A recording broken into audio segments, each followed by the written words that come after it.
मेरा खुला चैलेंज है उनके लिए कि आप ऐसी दुहेज भावना अगर गुर्जर समाज के लिए लेकर आए तो आपकी बार आपको गुर्जर जाति सबक सिखा के भेजेगी मेरठ की राजधानी से। बहुत होश हवास में अपनी पार्टी को चलाने की कोशिश करें, गुर्जर समाज से टकराने की कोशिश ना करें। गुर्जर समाज अब वो समाज नहीं है कि कहीं जाके पहाड़ों में दुपक रहा है, कहीं जाके नदियों के किनारे दुपक रहा है। आज गुर्जर समाज शिक्षित हो गया है, लड़ना सीख गया है और आपके बीच में आपके घर में खड़ा होकर लड़ेगा, वो शख्सियत हो चुका है।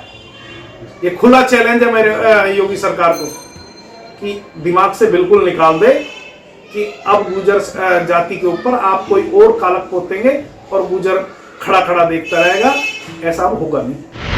तो गुर्जर ईंट से ईंट बजा देगा आपको। मेरठ की जनता इतनी पागल नहीं है जो आपको एक बार बेइज्जती करने का मौका रात के अंधेरे में दे दिया, अब तुम्हें दोबारा मौका नहीं देगा गुर्जर समाज जी। योगी जी आ जाए या कोई योगी जी का भी बड़ा कोई बाप आ जाए, इसका उद्घाटन नहीं कर सकता जी। योगी जी और मोदी जी सरकार में ऐसे बैठे हैं, उनपे जैसे माँ दुर्गा के 4-6 हाथ होते थे ना, ऐसे उनपे एक हाथ ओवैसी का है, एक हाथ पुलिस का है, एक प्रशासन का है, एक ईडी का है, एक सीबीआई का है, तो उनके बहुत सारे हाथ हैं। अब हर जनता परेशान है कि किस किस हाथ से लड़ेंगे। हरी जी, मैं आपसे जानना चाहूँगा, अभी एक कार्यक्रम के आयोजन में पता चला है तो सूत्रों से कि आप किसी कार्यक्रम में पहुंचे थे और वहां पे वीर भोज की मूर्ति की स्थापना होनी थी, लेकिन वहां पे जो है वहां पे आदित्य योगी नाथ उसका उद्घाटन करने आने वाले थे और वहां पे जो वीर भोज थे उनके आगे से गुर्जर हटा हुआ था, जिसके ऊपर काफी विवाद हुआ। इस पे क्या कहना चाहेंगे कि गुर्जर ही हटा दिया गया और इस तरीके की प्रतिमाओं का अनावरण किया जा रहा है, तो क्या कहना चाहेंगे आप? देखिए, मैं उस 22 तारीख की घटना को आज भी याद करता हूँ तो बड़ा दुख होता है मुझे कि मैं उस कार्यक्रम में आमंत्रित था। एक विद्या सभा गठित है वहाँ उस कॉलेज में, विद्या सभा की तरफ से एक प्रोग्राम था ये, और सिर्फ प्रोग्राम ये था कि वहाँ एक हमारे गुर्जरों समाज ने पहले कुछ दिन पहले एक मूर्ति बनवाई थी। उसको सभी समाज ने पैसा इकट्ठा करके बनवाया, लेकिन हुआ क्या कि सभी लोग बुद्धिजीवी थे, उन्होंने कहा कि भाई इस मूर्ति का उद्घाटन कोरोना काल में तो हो नहीं पाया, लेकिन अब जब कोरोना काल हट गया है तो किसी ऐसे व्यक्ति से कराएं जो सम्मानित व्यक्ति है। और सम्मानित व्यक्ति के लिए अपने विधायक से बात की उन्होंने और अपने विधायक को लेकर सीएम साहब के पास पहुंचे। तो सीएम साहब से जब उनकी बात हुई तो सीएम साहब ने उनको समय दे दिया कि मैं उद्घाटन करने आऊँगा, और सीएम साहब ने उद्घाटन के साथ साथ उनको एक आश्वासन दिया कि मैं डिग्री कॉलेज क्यों नहीं खोलूँ, आप पे इतनी जमीन पर्याप्त है, समाज ने आपके लिए 300 बीघे यहाँ जमीन दे रखी है और आपके समाज पे पैसा भी है, बिल्डिंग भी बनाई हुई समाज के पैसों से बनी हुई है और इतना एरिया है, आप पे यहाँ डिग्री कॉलेज लिए। अब मैं वहाँ आऊँगा तो मुझे अच्छा लगेगा, मैं वहाँ कुछ आपको देकर आऊँ। सब प्रभावित हुए कि प्रदेश का अगर सीएम ये कहता है कि वहाँ बच्चों की उन्नति के लिए कोई डिग्री कॉलेज बने, कोई शिक्षा का एक माध्यम बने, तो उसके लिए सब खुश हुए और उनका आमंत्रण जो है स्वीकार किया। और इतने खुश हुए वहाँ विद्या सभा वाले कि वहाँ विधायक से सरकार से कह दिया कोई पैसा नहीं लगाएगा, सब टेंट पेंट का सब खर्चा हम देंगे। जहाँ तक मेरी नॉलेज में आया 7-7.5 लाख रुपए का खर्चा भी विद्या सभा वालों ने किया। मन में उत्साह था कि आज जरूर दादरी को कुछ मिलेगा, आज प्रदेश का मुख्यमंत्री आ रहा है तो बहुत कुछ देके जाएगा। सभी लोग खुश थे। समाज में सबसे बड़ी बात थी कि वहां विद्या सभा की तरफ से बीजेपी का विधायक हो, सपा का विधायक हो, बसपा का विधायक हो या अन्य किसी अन्य वर्ग का हो, सभी को निमंत्रण गया, क्योंकि वो प्रोग्राम कोई बीजेपी का था ही नहीं। 2-3 दिन पहले वहां सियासत हुई और उस प्रोग्राम को सर्व समाज का या सब पार्टियों का ना करके और एक बीजेपी का प्रोग्राम का रूप उसको दे दिया गया। कुछ हमारे समाज में ऐसे व्यक्ति थे जिन्होंने ये सोचा कि इस प्रोग्राम को हाईजैक कर लिया जाए और वो विद्यासभा से छीन कर वो उन्होंने बीजेपी को हाईजैक कर लिया, बीजेपी का प्रोग्राम बना। हम भी अपने समाज की तरफ से वहाँ आमंत्रित थे। जब हम गए तो वहाँ ने देखा तो गुर्जर शब्द जो है ऐसे फूलों से बिल्कुल ढक रखा था कि जैसे गुर्जर लिखा हुआ है इसमें और आगे जो सम्राट मीर भोज जी का नाम लिखा हुआ था। वो गलती से वो वहां से फूल कोई एक हट गया जिससे वो कालक दिख गई। हम भी ये थे कि भाई जल्दी पहुंच जाए। हम भी सुबह 8 साढ़े 8 बजे वहां पहुंच गए और हमारे श्यामगिरी मंदिर के रमणगिरी जी महाराज थे, ये भी आमंत्रित थे, ये भी हमारे साथ थे। तो वहाँ मंच पे जब वो साइड में मंच था उसके आसीन हुए, हम वहाँ सम्राट मीर भोज जी की तस्वीर के साथ अपनी सेल्फी लेने में खुश थे और सेल्फी में देखा कि ये कालक कहाँ उतरी है। तो हम 9 बजे ही वहाँ 8-9 के बीच में ही हमने वहाँ धरना दे दिया कि भाई ये तो गुर्जर के नाम पे कालिक पौधी, पहले गुर्जर लिखो तब इसका उद्घाटन होने देंगे।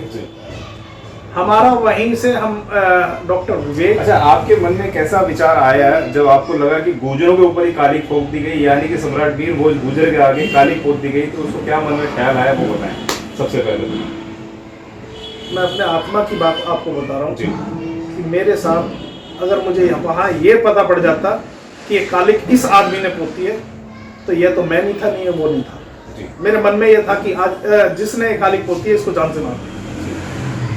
लेकिन वहां जिससे भी पूछा वो कहने लगा नहीं ये हमने पोती नहीं। वहां के विधायक से पूछा, वहां जितने कार्यकर्ता जो आयोजक थे सबसे हमने पूछा भाई ये कालिक कैसे पुती, जब पुलिस अंडर में है तो कैसे पुती। कोई पुलिस का नाम ले रहा है, कोई नेता का नाम ले रहा है, सब अपना पल्ला झाड़ झाड़ के भग रहे थे हमसे। लेकिन हमने वहीं बैठ गए जमीन पे और ये कह दिया कि जब तक इस पे गुर्जर शब्द नहीं लिखा जाएगा, योगी जी आ जाए या कोई योगी जी का भी बड़ा कोई बाप आ जाए, इसका उद्घाटन नहीं कर सकता जी। हम बिल्कुल वहां अनशन पे बैठ गए। तभी वहां एक लड़का था, बीजेपी में ये हमारा लड़का, उसने 1 घंटे तक हमें लगा पेंटर बुला रहे हैं, साफ करा रहे हैं, ये करा रहे हैं, वो करा रहे हैं। हमने कहा हम 1 घंटे तक ऐसे ही बैठे हैं, अब कराओ इसको, पहले उद्घाटन जब होने देंगे। उसके बावजूद उसने 1 घंटे बाद पेंटर ना मिला तो 2 स्टिकर लेकर आया, गुर्जर शब्द के लिखे हुए स्टिकर लेकर आया कि भाई अभी जल्दी में मैं ये स्टिकर लगा देता हूं, गुर्जर शब्द लिख के ही उद्घाटन करेंगे और मैं उद्घाटन होते ही इसको केमिकल से साफ कराऊंगा और बाइजल इसको ऐसे ही रखूंगा, लेकिन अभी जैसे ये लिखा है तो मैं स्टिकर लगा देता हूं। हमने परिस्थिति देखी कि भाई इतनी जल्दी पेंटर कोई नहीं मिल रहा और हम उस स्टिकर पे रजामंदी हमने दे दी कि ठीक है आप स्टिकर लगाइए। स्टिकर लगा, बिल्कुल उसी कलर का लगा, ऐसे ही लगा, बहुत बढ़िया सुंदर लग रहा था। हमने उसकी भी फोटो ली, उन्होंने हमारी तसल्ली करके और हम पहले ही स्थान पर वहां बैठा दिए। और वो क्षण ऐसा था कि तुरंत ही बारिश, इंद्रदेव प्रसन्न हो गए, बहुत बारिश हुई। उन्होंने अपनी स्कीम के तहत हमारे सामने आगे पुलिस वाले खड़े कर दिए, जो कि हमें ना स्टेज दिख रहा ना मूर्ति दिख रही। योगी जी आए, योगी जी उद्घाटन करके चले गए। मछली की आंख की तरह हम फिर वहीं दौड़े कि भाई गुर्जर शब्द लिख के ही उद्घाटन किया है ना। तो हमने देखा वहां स्टिकर हटा हुआ था। उसके बाद आपकी सारी मीडिया ने हमें कवर किया, जो हमने आक्रोश किया, जो वहां से वो नेता भगे हैं हमसे बच बच के, जो ये समझ लो मेरे पे शब्द नहीं है, जो हमारे गुस्सा था उस टाइम और समाज को जो रोष था, क्योंकि समाज को भी जो ऊपर स्टेज पे थे या नीचे जो योगी जी के सुनने आए थे, उनको किसी को नहीं पता था कि गुर्जर के साथ ही विश्वासघात करने आए थे। अगर वो वहां उस टाइम पता पड़ जाता तो योगी जी को भी अपनी औकात पता पड़ जाती कि गुर्जरों के गढ़ में से निकलना बहुत मुश्किल हो जाता उनको। जिस तरीके आप बता रहे हैं तो आपको क्या लगता है कि उत्तर प्रदेश के अंदर कहीं ना कहीं जाति राजनीति आज भी होती है या नहीं होती है? क्या कारण था कि जो आदित्य योगीनाथ सीएम हैं उत्तर प्रदेश के, उन्होंने भी इस बात पे गौर नहीं फरमाया या नज़रअंदाज किया या उनके इशारे पे किया गया? क्या कहना चाहेंगे?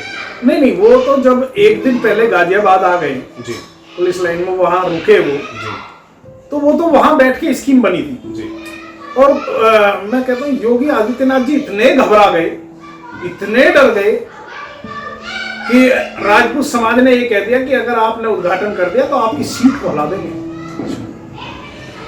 तो उन्हें एक दिन पहले आना पड़ा, ये षड्यंत्र रचना पड़ा, और हमारे समाज के जयचंदों को बुला के उन्होंने एक ऐसा प्रोपोगंडा तैयार किया कि आप इस चीज को रात के अंधेरे में 2 बजे जाके पुलिस प्रशासन और जो उत्तर प्रदेश प्रशासन और उनका एक नेता जी, उस बीच में जाके उनके रात को अंधेरे में 2 बजे जाके उन्होंने ताली ठोकी जी।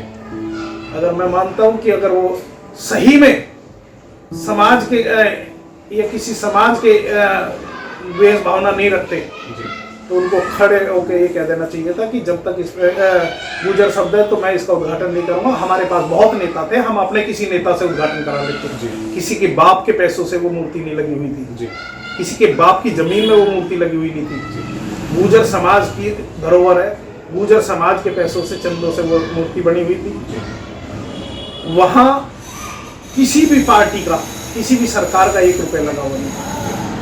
अगर आपको इतनी ही गुजर सबसे दिक्कत थी तो आप मना कर देते इसको उद्घाटन करने के लिए। गुजर समाज पे अपने नेता बहुत हैं, और नेता भी ना होते तो ऐसे सामाजिक आदमी बहुत हैं जिन्होंने देश के लिए बलिदान किया है। स्वतंत्रता सेनानी हमारे अभी जाति में हैं, हम उनसे करा लेते। हमें योगी जी की क्या जरूरत थी? तो क्या कहना चाहेंगे, मतलब जो इस तरीके से गुजरों के साथ एक छलावा हुआ या दिखावा हुआ, जितना बड़ा छल हुआ, तो इसको आप पर्टिकुलर किसे आप दोषी देना चाहते हैं? या आगामी चुनाव के अंदर जो ये रोष है वो भी नजर आएगा, या सम्राट वीर भोज की और प्रतिमाएं कॉलेज वगैरह कुछ बनवा के इसका जो नुकसान, जो छवि दिखाई गई है वो पूरी करेंगे? देखिए, नुकसान के लिए तो हमने बीजेपी के राष्ट्रीय लीडरों तक भी अपनी बात पहुंचा दी है और उनको भी बता दिया है कि आपकी पार्टी की तरफ से जो हमारे समाज के साथ ऐसा घिनौना काम हुआ है ये बिल्कुल बर्दाश्त नहीं किया जाएगा, और इसकी तो उनको नुकसान तो उठाना पड़ेगा। पूरे हिंदुस्तान का आज समाज, गुजर समाज ने एकजुट होने के, और उसी टाइम 26 तारीख की पंचायत रखी थी, और 26 तारीख की पंचायत में पहली पंचायत आपको ऐसी देखनी पड़ी होगी जो पुलिस लाइन जेल में जाके पंचायत हुई, और वहीं समिति गठित हुई कि आज के बाद ये समिति इस पे काम करेगी। 151 आदमियों की समिति पूरे देश से बनी है, और समिति ने कसम खाई है कि जब तक योगी जी इस चीज की माफी नहीं मांगेंगे सार्वजनिक, जब तक ये आंदोलन और ये प्रतिशोध रुकेगा नहीं। अब ये योगी जी को सोचना है कि उत्तर प्रदेश में दोबारा आना है तो गुजर समाज से माफी मांगनी पड़ेगी। और दूसरी, मैं आपके साथ एक और बात जोड़ दूं। अभी जो मुझे खबर मिली है, आज कहीं पेपर की कटिंग में मेरे व्हाट्सएप पे आया है कि योगी जी गुजर और जाट को साधने के लिए मेरठ आ रहे हैं। अच्छा। तो मैं योगी जी को बता देना चाहता हूं कि अपनी मंशा और ये सोच रख के अगर मेरठ भूमि पर आपने कदम रखा तो गुजर ईंट से ईंट बजा देगा आपको। मेरठ की जनता इतनी पागल नहीं है जो आपको एक बार बेइज्जती करने का मौका रात के अंधेरे में दे दिया, अब तुम्हें दोबारा मौका नहीं देगा गुजर समाज। गुजर समाज ईंट से ईंट बजाना जानता है। इन्होंने मंशा जो बना रखी है वो इस तरीके की बना दी है कि आदमी आज के टाइम में पहले तो बहुत शरारती तत्वों से डरता था, आज सरकार से भयभीत है हर आदमी कि सरकार पता नहीं क्या कर दे हमारे साथ, सरकार ऐसी अनहोनी घटित ना कर दे हमारे साथ कि जिससे कि अब आगे शिकायत करने लायक ही नहीं रहेंगे। आप मेरे साथ कोई दिक्कत करें, मैं आपके साथ कोई दिक्कत करूं तो कम से कम सरकार तो हमारी सुनेगी। जब सरकार ही सबके साथ दिक्कत करती है तो सुनने का, कहने का तो बात ही खत्म हो गई। वहां किसान आंदोलन ले लो, आज तक कोई सुन नहीं रहा। अच्छा, आप किसानों के लिए नियम लागू कर रहे हो। जी किसान कह रहा है क्यों कर रहे हो, बिल्कुल ठीक है। हमें चाहिए ही नहीं ये नियम। भाई आप सरकार में बैठे हो, उसका संशोधन करो, कुछ देना है लेना है, जो करना है उसका निपटारा निपटाओ। कभी आपने देखा इतने लंबे समय के आंदोलन चलते कोई हैं? आंदोलन नहीं। लेकिन सरकार गूंगी बहरी हुई बैठी है, जनता मरे अपने आप थक हार के चले जाएंगे। अच्छा, आपने कहा कि सरकार गूंगी बहरी बनी बैठी है, लेकिन तमाम जनता का एक नारा था कि नून रोटी खाएंगे मोदी को जिताएंगे, तो अब कहाँ वो नाराजगी है ऐसी जब मोदी हैं, मुख्यमंत्री हैं। आज जबकि तमाम लोग ये भी बोलते हैं कि देश के अंदर जो देश है वो एक सुरक्षित हाथों में है, मजबूत हाथों में है, फिर उसके बाद इतनी नाराजगी क्यों? देखिए योगी जी और मोदी जी सरकार में ऐसे बैठे हैं, उनपे जैसे माँ दुर्गा के 4-6 हाथ होते थे ना, ऐसे उनपे एक हाथ ओवैसी का है, एक हाथ पुलिस का है, एक प्रशासन का है, एक ईडी का है, एक सीबीआई का है, तो उनके बहुत सारे हाथ हैं। अब हर जनता परेशान है कि किस किस हाथ से लड़ेंगे। उन्होंने तो अपने हथियार को ही शासन प्रशासन के हाथ में दे दिया कि आप हमारी लड़ाई लड़ोगे, कोई हमारे लिए बोल ही नहीं पाएगा। अब जो बोलेगा वही ठुकेगा। तो इन्होंने तो नून तेल लकड़ी वालों को बता दिया है कि तुमने जिता के ही इतनी बड़ी गलती की है कि अब तुम ही नहीं बोल पाओगे। यानी कि 2000 आगामी जो चुनाव रहेंगे वो बीजेपी सरकार के लिए कहीं ना कहीं मुश्किल पैदा कर सकते हैं। बहुत बड़ा चैलेंज है मोदी सरकार के लिए, बहुत बड़ा चैलेंज 2022 में होगा। और उत्तर प्रदेश में ही नहीं रहेगा, मैं आपको बता दूं, उत्तर प्रदेश में ही नहीं है, जहां जहां चुनाव है गोवा में बहुत बड़ी तादाद पे हमारा गुर्जर समाज है, पंजाब में हमारी बहुत बड़ा तादाद पे गुर्जर समाज है। आपने देखा होगा 26 तारीख की पंचायत में पंजाब से कितनी बसें भर के आई थी। उत्तराखंड में सबसे बड़ा हमारा गुर्जर समाज है। आप जहां चुनाव इस टाइम आप करा रहे हो, दिल्ली में निगम का चुनाव करा रहे हो, दिल्ली देश की राजधानी गुर्जरों की कहलाई जाती है, आप वहां गुर्जरों को नाराज कर रहे हो जहां आप गुर्जरों की वजह से जीतते थे। मैं समझता हूं कि एक कहावत बिल्कुल सही हो जाती है कि एक लकड़हारा उसी डाले को काटता है जिसपे बैठा होता है। ये तो गुर्जर समाज की वजह से बैठे होते हैं और गुर्जर समाज को ये काटने की कोशिश कर रहे हैं। तो गुर्जर समाज अब वो भोला आदमी रहा नहीं। अच्छा, ये समाज पर काशीराम साहब ने एक फार्मूला दिया था और उन्होंने कहा था कि 15-85 का फार्मूला दिया था कि जो 85% के ऊपर जो शासक बन के बैठे वो 15% के लोग बैठे हैं। तो क्या लगता है कि अब ये उल्टा फार्मूला होने वाला है कि 85% अब शासक बन पाएगा?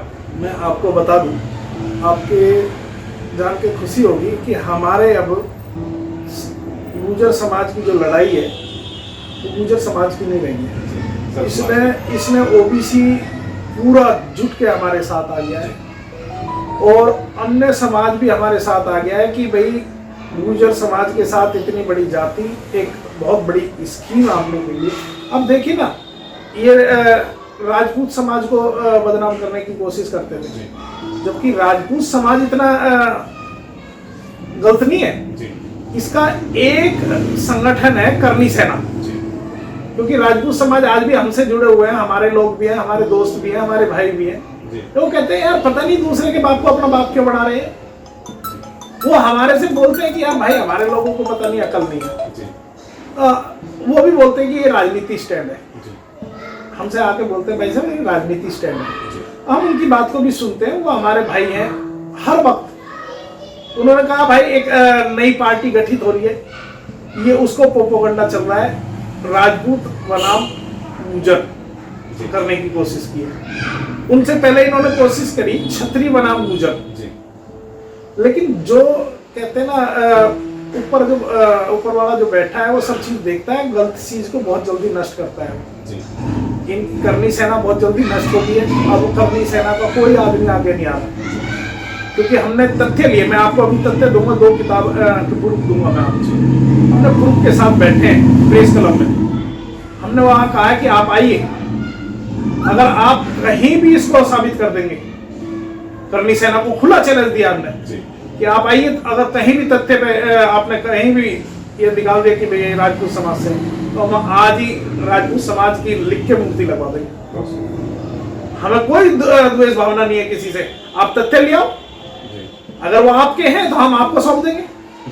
अगर कहीं हम तथ्य आपको देते हैं फिर आप तैयार हो जाओ करनी सेना वालों, आपको मूर्ति लगानी पड़ेगी गुजर शब्द लिख के। तो हम तो तथ्य पे काम कर रहे हैं, एक एक प्रूफ आपको दे रहे हैं कि भाई यहां से यहां तक उनका राज्य रहा, इतने वर्ष से इतने वर्ष तक रहा।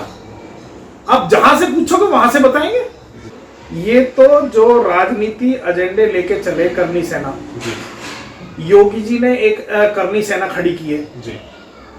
जैसे इन्होंने एक और अपनी सेना बनाई थी ना बीजेपी के खिलाफ ही, हिंदू वानी सेना जो बनाई थी, इन्होंने बीजेपी के लिए भी ऐसी खड्डे खोदे थे। आज इन्होंने समाज के लिए भी ऐसी गड्ढे खोद दिए, करनी सेना को लेकर खड़े हो गए। राजपूत कभी इनके साथ इस काम में नहीं लगा, ये तो करनी सेना को उठा के ला रहे हैं। करनी सेना वाले आज जो है दो जातियों के बीच में लड़ाने वाले उग्रवादी हैं। ये हमने साबित भी कर दिया है उनको कि बिना तथ्य के जो लड़ता है, बिना सबूत के जो लड़ता है, वो पहले ही कदम पे गिर जाता है और उनको मुंह की खानी पड़ी और गिर भी रहे हैं। तो ये करनी सेना का काम है, ना कि पूरे समाज। मैं आपको बता दूं कि जो हमारे मुख्यमंत्री जी उत्तर प्रदेश के मेरठ में आने के लिए जो कह रहे हैं, मेरा खुला चैलेंज है उनके लिए कि आप ऐसी दुहेज भावना अगर गुर्जर समाज के लिए लेकर आए तो आपकी बार आपको गुर्जर जाति सबक सिखा के भेजेगी मेरठ की राजधानी से। बहुत होश हवास में अपनी पार्टी को चलाने की कोशिश करें, गुर्जर समाज से टकराने की कोशिश ना करें। गुर्जर समाज अब वो समाज नहीं है कि कहीं जाके पहाड़ों में दुबक रहा है, कहीं जाके नदियों के किनारे दुबक रहा है। आज गुर्जर समाज शिक्षित हो गया है, लड़ना सीख गया है और आपके बीच में आपके घर में खड़ा होकर लड़ेगा, वो शख्सियत हो चुका है। ये खुला चैलेंज है मेरे योगी सरकार को कि दिमाग से बिल्कुल निकाल दे कि अब गुर्जर जाति के ऊपर आप कोई और कालक पोतेंगे और गुर्जर खड़ा खड़ा देखता रहेगा, ऐसा होगा नहीं। अगर आपने अभी तक हमारा चैनल सब्सक्राइब नहीं किया है तो सब्सक्राइब करें और घंटी का बटन बिल्कुल भी दबाना ना भूलें ताकि सभी लेटेस्ट खबरें पहुंच सकें आप पे सबसे पहले।